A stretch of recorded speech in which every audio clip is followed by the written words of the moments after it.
Assalomu alaykum hurmatli muxlislarim. 4 yil oldin shu xonadonga kuyov bolamizni akalari uylangan. O'zbekda baribir qiziq holatlari ko'pda, sinaqda deydi, ishonchli deydi. 4 yil oldin akalari uylangan.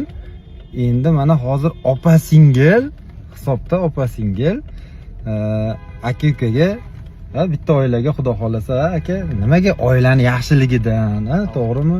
Oilada ishonch borligidan, mehrda zo'rligidan mana ikkinchi qizimiz ham xudo xolasa mana ukalariga kelyapti. Bugun Paxtakordamiz xudo xolasa xizmatda bitta baxtli xonadonda baxtli kunida xizmatdamiz. Ukamiz mana bugun svidetl o'zlari xudo xolasa. Aka bitta zo'r tilak bo'lsin do'stimizga. Boshlarimiz baxtli bo'lsin, sog'lik farzandlar bo'lsin. Doimo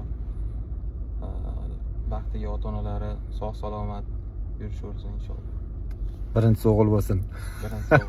Xudo xolasa raddomlarda ham xizmat qilaylik. Shunaqa qilib javlon urib. Kuyov bola baxt tilayman. Kuyov bolamiz bandlar bugun, lekin zo'r oilaga xudo xolasa kelayotgan kelinimiz baxt olib kelsin, baraka olib kelsin. Sizlarga ham shunaqa kunlar nasib qilsin.